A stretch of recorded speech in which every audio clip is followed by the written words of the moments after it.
అందరికీ నమస్కారం and welcome to Suman TV. ఒకప్పుడు డాక్టర్ గారి దగ్గరికి వెళ్ళాలి అంటే ఫ్యామిలీ ఫిజిషియన్, జనరల్ ఫిజిషియన్ దగ్గరికి వెళ్ళేవాళ్ళం. ఆ జనరల్ ఫిజిషియన్ మన ఫ్యామిలీ హిస్టరీ, మనకుండే పూర్వాపరాలన్నీ తీసుకుని ఆ తర్వాత డయాగ్నోసిస్తో కరెక్ట్ స్పెషలిస్ట్ దగ్గరికి పంపించేవారు. ఫ్యామిలీ ఫిజిషియన్ ఆవశ్యకత మరొకసారి ఇప్పుడు తెలిసి వస్తుంది. ఎందుకంటే లైఫ్ స్టైల్ విపరీతంగా మారిపోతుంది. అందరికీ కావాల్సింది జెనెటిక్స్ అండ్ అలాగే ప్రెడిక్టివ్ మెడిసిన్లో చాలా కీలకమైన పాత్ర పోషించే ఈ జనరల్ ఫిజిషియన్. అటువంటిది జనరల్ మెడిసిన్లో 29 సంవత్సరాల అపారమైన అనుభవం గడించి దేశ విదేశాల్లో కూడా వారి సేవలను అందిస్తూ రోజుకి బహుశా తక్కువ అంటే మనం 50 పేషెంట్లు లెక్కేసుకోవచ్చు.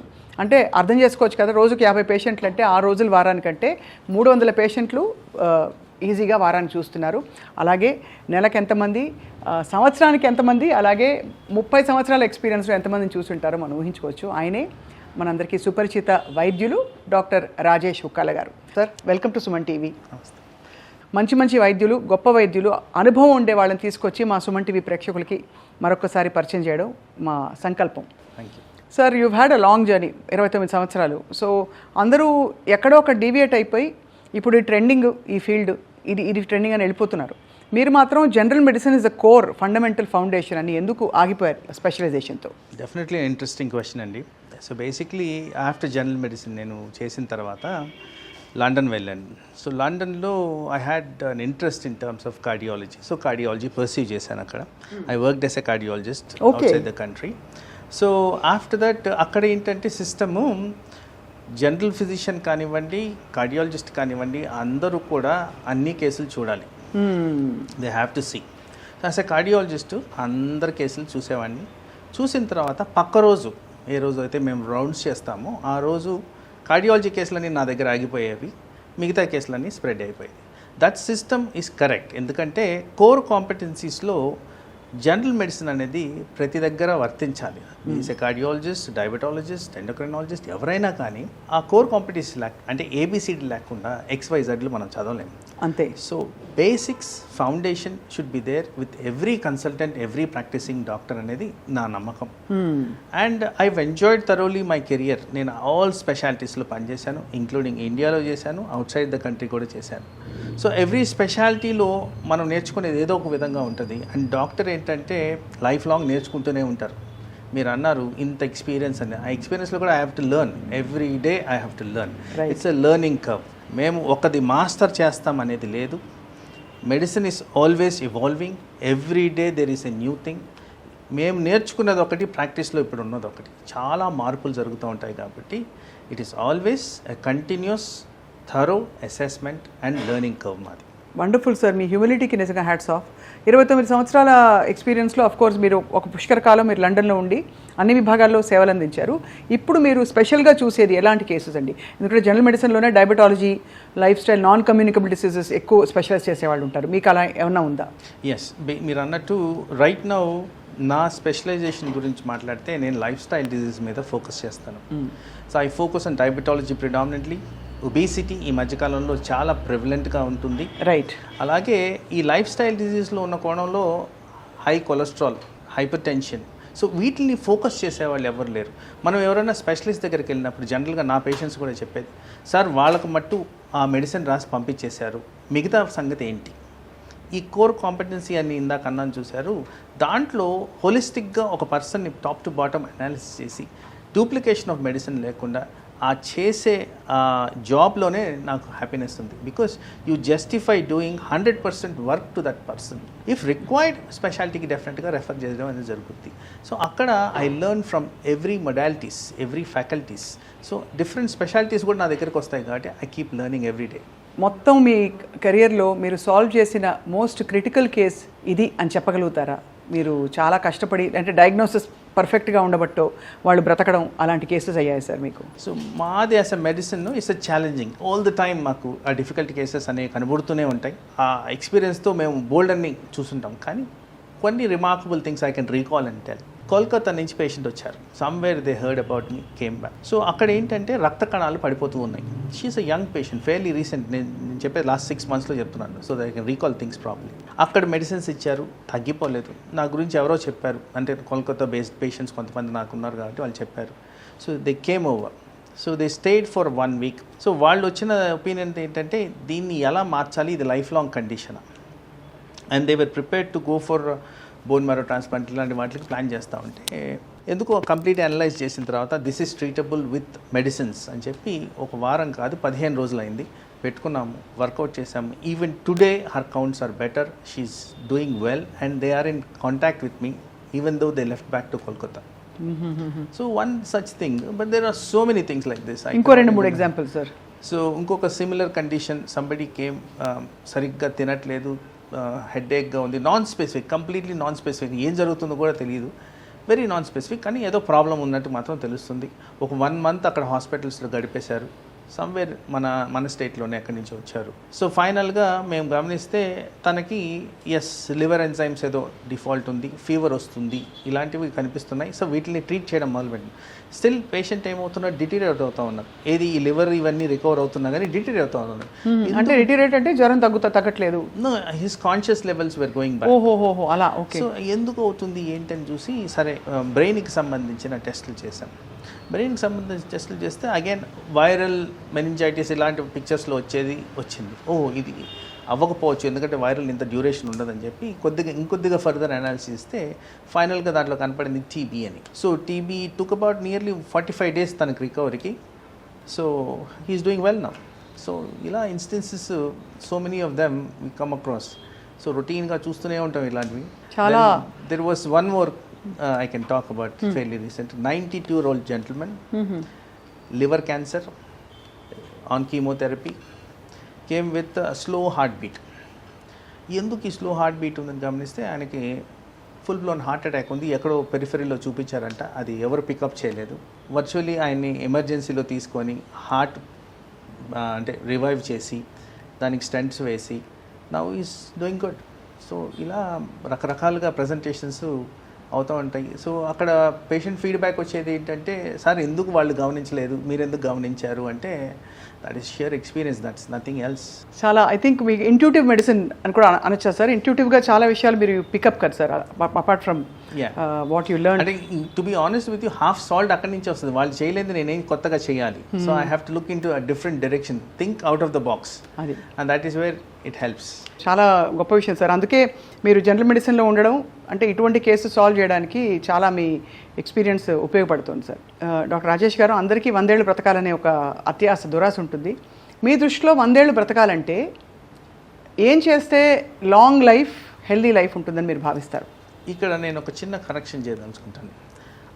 ఆ 100 ఏళ్ళు బతకడం యాక్టివ్ ఉండాలి, యాక్టివిటీ ఉండాలి. సో జనరల్గా నేను గమనించేది ఏంటంటే, ఈ రోజు గడిస్తే చాలు అని ఆలోచించే వాళ్ళు చాలామంది ఉన్నారు. సో నేను ఇందాక లైఫ్ స్టైల్ గురించి మాట్లాడాను కాబట్టి, ఈ లైఫ్ స్టైల్లో మోస్ట్ ఇంపార్టెంట్గా మనం ఎంత నిద్రపోతున్నాం, ఎంత రిలాక్స్ అవుతున్నాము, పద్ధతి ప్రకారం ఎంత చేస్తున్నాం, ఇది చాలా డిఫికల్ట్గా ఉంది ఈ జనరేషన్లో. I'm finding very difficult to see anybody like that. So ఉదయాన్నే లేయడం, కాస్త ఎక్సర్సైజ్ చేయడం, టైంకి బ్రేక్ఫాస్ట్ తినడం, అండ్ అర్లీగా పడుకోవడం, నిద్ర సమంగా పడుకోవడం, వ్యసనాలకు అలవాటు పడకుండా ఉండడం, this is the most important thing to do. ఇది చేస్తే జనరల్గా హెల్దీ లైఫ్ స్టైల్ అనేది మనకు వస్తుంది. మీకు తెలిసి how many people are doing this? ఎవ్వరు, అంటే అందరూ థియరిటికల్గా చెప్తారు, నాకే కుదరదు. నేను ఇన్ని వన్స్ ఒక ఏజ్ మేబీ అబౌట్ 50 years వచ్చిన తర్వాత డెఫినెట్గా ఏదో ఒక చేంజెస్ బాడీలో వస్తాయి. మరి వచ్చినప్పుడన్నా మారుతున్నారా? అది కూడా చేయట్లేదు. కంప్లయన్స్ అనేది లేదు, అండర్స్టాండింగ్ లేదు, and inertia to initiate any kind of change in their life. అంటే మీకేమనిపిస్తుంది సార్, ఎక్కువ పరిగెడుతున్నామా, స్లో డౌన్ అయిపోయావా లైఫ్లో? చాలా ఫాస్ట్గా పరిగెడుతున్నాం, అదే main reason. Yes, and that is the main crux of the problem, because దానివల్ల మీరు రిలాక్స్ అవ్వలేకపోతున్నారు, రెస్ట్ అనేది లేదు. సో దాని కారణంగా హెవీగా మనకి ప్రాబ్లం అనేది వస్తుంది. ఆ ప్రాబ్లం ఎలా వస్తుంది? Stress induced changes in the body. ఈ స్ట్రెస్ని మనం ఉద్దేశించి మాట్లాడుతున్నప్పుడు there are lot of areas మనం మాట్లాడుకోవాల్సింది. మనం మాట్లాడే లైఫ్ స్టైల్ డిజీజెస్లో ప్రతి ఇది మనకి రిలేటెడ్గా ఉండేది హార్మోన్స్. అవును. ఎప్పుడైతే మనకి బ్రెయిన్కి సరిగ్గా రెస్ట్ ఇవ్వమో, రిలాక్సేషన్ ఇవ్వమో, అప్పుడు ఏం జరుగుతుంది? వెంటనే ఈ హార్మోన్స్లో హ్యాపీ హార్మోన్స్ ఉంటాయి, స్ట్రెస్ హార్మోన్స్ ఉంటాయి. ఇవి పూర్తిగా మారిపోతాయి. Over a period of time, maybe 4 రోజులు, 5 రోజులు, ఒక నెల రోజులు తట్టుకోవచ్చేమో, కానీ over a period of time ఇది బాడీ ఫంక్షనాలిటీని ఇంపాక్ట్ చేస్తుంది. The secret of success of a healthy life మీరు అన్నట్టు 100 సంవత్సరాలు ఉండాలన్నా కానీ ఈ practice of making things like how punctual we are, how regular we are and how relaxed we are, ఇలాంటివి చేస్తే డెఫినెటివ్గా మనకి మీరు అన్నట్టు ఆ సంపూర్ణంగా 100 సంవత్సరాలు హ్యాపీగా ఉండొచ్చు. ఏదైనా ఒక ప్రోడక్ట్ బ్యాన్ చేయాలి, అసలు ఇది తీసి అవతల పడేయాలి అని అనుకునే ప్రోడక్ట్ ఏమన్నా ఉందా? ఆల్కహాల్, హెల్దీ ఆల్కహాల్, 2 పెగ్గులు మంచిది, అవన్నీ పోయాయి కదా ఇప్పుడు. మీకు దీనికి ఒక చిన్న ఇన్సిడెంట్స్ చెప్తాను. నేను ఇంగ్లాండ్ కొత్తగా వెళ్ళినప్పుడు మేబీ ఓవర్ 30 years ago, అప్పుడు మేము రాసే ప్రిస్క్రిప్షన్లో పెద్దవాళ్ళకి allow 10 ml of brandy, 10 ml of wine ఇలా రాసేవాళ్ళం ప్రిస్క్రిప్షన్లో పేషెంట్స్లో. ఇప్పుడున్న recent revelations, recent advances in medicine, even 1 drop of alcohol it's toxic to the body అనేది వచ్చేసింది. సో ఆల్రెడీ మనం టాక్సిన్స్తో ఫిల్అప్ అయిపోయాం, including food, water, air, pollution, everything. So అట్లాంటప్పుడు ఈ ఆల్కహాల్ని ఎందుకు ఎంకరేజ్ చేయాలి? సో ఆల్కహాల్ వల్ల అంటే దీర్ఘకాలిక అనర్థాలు జరుగుతాయా, లేక అసలు ఒక డ్రాప్ కూడా వద్దంటారా మీరు? చాలామంది 2 pegs వరకు ఓకే, 60 ml 30 ml ఏదో లెక్కలు పెట్టుకుని నాకేం కాలేదు, నేను మెయింటైన్ చేస్తున్నా, దీన్ని బ్రేక్ చేయడానికి కొన్ని మంచి పనులు కూడా చేస్తున్నా, ఇలా చెప్తుంటారు. మీరు సొసైటీలో గమనిస్తే if you go in to the common man's life, most of the disputes are around alcohol. Smoke is deadly, bad అసలు. కానీ ఆల్కహాల్ వల్ల చాలా అనర్థాలు జరుగుతాయని నా అభిప్రాయం. చాలా families they lose their precious time and goals. So I feel alcohol is number 1 to be bad. ఆ విధంగానే దాన్ని మనం గమనించుకోవాలి. మీరు అఫ్ కోర్స్ ఈ మెడికల్ ప్రొఫెషన్లో ఉండి దేశ విదేశాల్లో ఉండి వచ్చి మీ లైఫ్ స్టైల్ని ఎలా మలుచుకున్నారు? బికాస్ కాలక్రమంలో మీకు తెలుసు రకరకాల డైట్ ప్లాన్స్ వచ్చేసాయి. మనం నిజంగా మన పూర్వీకులు తిన్న ఫుడ్ తినలేకపోతున్నాం. ఎందుకంటే వాళ్ళు లార్జ్ క్వాంటిటీస్ ఆఫ్ కార్బ్స్ తినేవాళ్ళు, జస్టిఫై అయ్యేది, వాళ్ళు బాగా హరాయించుకునేవాళ్ళు. ఇప్పుడైతే అంత అసలు రైస్ క్వాంటిటీని మెజర్ చేసి 100 grams కుక్డ్ రైస్ 150 ఆ పాయింట్కి వచ్చేసాం. అలాగే ప్రోటీన్ డైట్ అని, అలాగే ఫ్యాట్ అని, లేదు ఇడ్లీ సాంబార్ తినాయి, రకరకాల ఐడియాలజీస్లో మీ హ్యాబిట్స్ని మీరు ఎలా మలుచుకుని హెల్తీగా ఉంటారు? సో బేసిక్లీ ఒక జాపనీస్ ప్రావర్బ్ ఉంది, ఈట్ వెన్ యూర్ హంగ్రీ అని. సో ఆ ప్రిన్సిపల్ నేను ఫాలో అవుతాను. I believe that also. నచ్చింది కదా అని ఎక్కువ తినడం వల్ల బాడీలో అనర్థాలు జరుగుతాయని scientific evidence. As required to the body needs you should eat. మన బాడీ చెప్తుంది ఇది చాలు, ఇక నువ్వు తినొద్దు అని. సింప్లెస్ట్ వే ఆఫ్ ఒక బర్ప్ రావడం. బర్ప్ వచ్చినప్పుడు స్టమక్ ఇస్ ఫుల్ అనేది తెలుస్తుంది.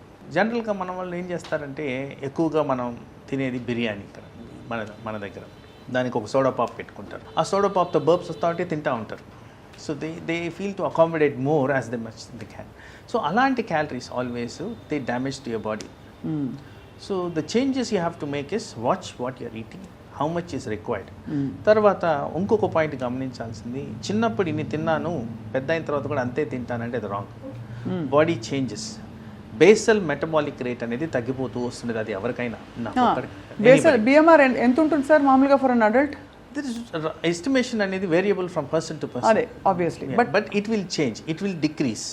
ఆ డిక్రీజ్ అయినప్పుడు మనం ఏం చేయాలి, దానికి తగ్గ క్యాలరీస్ కూడా మనం కన్జ్యూమ్ చేసుకోవాలి. అంతే కదా. కానీ నాకు ఇది అలవాటు అని చెప్పి సర్టన్ ఏజ్ తర్వాత మీరు గమనిస్తే ఈ ట్రంకల్ ఒబిసిటీ అనేది వస్తుంది. ట్రంకల్ obesity is root cause for everything. Cardiac, heart strokes, brain strokes, blood pressure, diabetes, high cholesterol, ప్రతి దానికి రూట్ కాజ్ అది. సో ఆ బొజ్జలు రాకుండా మనం గమనించుకుంటే that is a sign saying that your body is not able to cope with what you're eating. దాన్ని తగ్గించుకోవడం మనం చేయగలిగితే డెఫినెట్లీ హెల్తీ లైఫ్ అనేది మనకు వస్తుంది. Those are the things I believe I try to do. నా ఏజ్ కూడా పెరుగుతూ ఉంది. So with that I have to cope with it. Right. So అలవాట్లు అంత ఈజీగా మానుకోలేము, but you have to focus on it. ఆ ఫోకస్ పెట్టినప్పుడే మనం దాన్ని అవాయిడ్ చేయగలుగుతాం. మీరేం చేస్తారు సార్ అంటే మీ habits? I try to keep fit. నేను అట్లీస్ట్ ఒక డేలో 8,000 to 9,000 స్టెప్స్ నడుస్తాను. నాకు హాలిడే పీరియడ్ ఏ రోజైనా హాలిడే వస్తే 10 kilometers నడుస్తాను. And I try to eat on time. Breakfast అనేది డాక్టర్ని కాబట్టి డే టైంలో నాకు కష్టం అవుతుంది. Then I try to go home and eat. బయట ఫుడ్స్ తక్కువ తింటాను. బయట తినరు, అది మెయిన్. బయట ఫుడ్స్ తక్కువ తింటాను. I don't crave for what is available on the market. So ఇంట్లో డైట్ తింటే కొద్దిగా హెల్దీ అనేది నా కాన్సెప్ట్. ఒకప్పుడు మా అమ్మమ్మలు అలాగే నానమ్మలు హెల్తీగా ఉండే టైం నుంచి ఇంట్లో నీళ్లు తోడుకునేవారు, ఇంట్లో ఎంతమంది హౌస్ హెల్ప్స్ ఉండేవారు కూడా కాదు మనకి. ఇప్పుడు అన్నీ ఉండి కూడా హెల్దీగా ఉండే ఇండియా ఇప్పుడు అన్హెల్దీగా మారిపోవడానికి కారణం ఏంటి sir? So I would blame it on the change of culture. Culture mainly, అవును, రూట్ కాజ్ అదే. ఇప్పుడు ఇదివరకు సండే రోడ్స్ మీద వెళ్తే ఖాళీగా ఉండేది, ఫుడ్ జాయింట్స్ అని ఉండేవి కూడా కాదు. ఇప్పుడు మీరు సండే నాకు విసుగు బయట రావాలి, నేను రాను, నా వర్క్ పరంగా ఎవ్రీడే రావాలి, ఐ హ్యావ్ టు గో, ఆ కంజెషన్ వేరు, you have to accept. But Sunday కూడా కంజెషన్ అనిపిస్తే I feel sad. Roads are completely full, most around food ప్లేసెస్లోనే ఉంది. తర్వాత యాక్టివిటీ చూడండి, how many people are active? చాలా తక్కువ మంది required amount of daily activity చేస్తున్నారు. ఈ మధ్యకాలంలో పోస్ట్ కోవిడ్ కొద్దిగా అవేర్నెస్ వచ్చింది, people are just trying to be healthy, still కొన్ని అలవాట్లు మానుకోలేకపోతున్నారు. సో ఇలాంటివి వాచ్ చేయడం మంచిది. సో ఫిట్నెస్ లెవెల్స్ మనం ఇట్లా చూడంగానే చెప్పచ్చు, నేను ఇందాక అన్నాను ట్రంకుల్ ఒబీసిటీని, ఒబీస్ ఉన్న వాళ్ళందరికీ కూడా ఫిట్నెస్ లెవెల్స్ తక్కువ ఉంటాయి. అవును, there is no question about it. So body mass index అని ఈ మధ్య చాలా ప్రివిలెంట్గా మేము వాడుతున్నాం. అవునవును. ఈ బాడీ మాస్ ఇండెక్స్ మన కంట్రీలో ఇట్ షుడ్ బి 22 to 23. ఎందుకంటే ఇన్సిడెన్స్ ఆఫ్ డయాబెటీస్ ఎక్కువ ఉంది వివిధ కారణాల వల్ల. ఎంతమంది ఉన్నారు క్రైటీరియాలు? Not many. నాకు తెలిసి 15% ఉంటే గ్రేట్.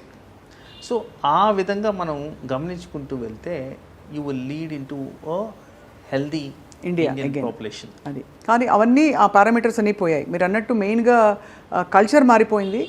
అండ్ ఇంట్లో ఉండి అంటే అన్నీ ఒక క్లిక్ తోటి తెప్పించుకోవడం అలవాటు అయిపోయింది కదా సార్? అబ్సల్యూట్లీ, అది డెడ్లీ అసలు. అండ్ దాని కారణంగా కూడా ఇప్పుడు ప్రాసెస్డ్ ఫుడ్ అనేది ఎక్కువ అయిపోతుంది.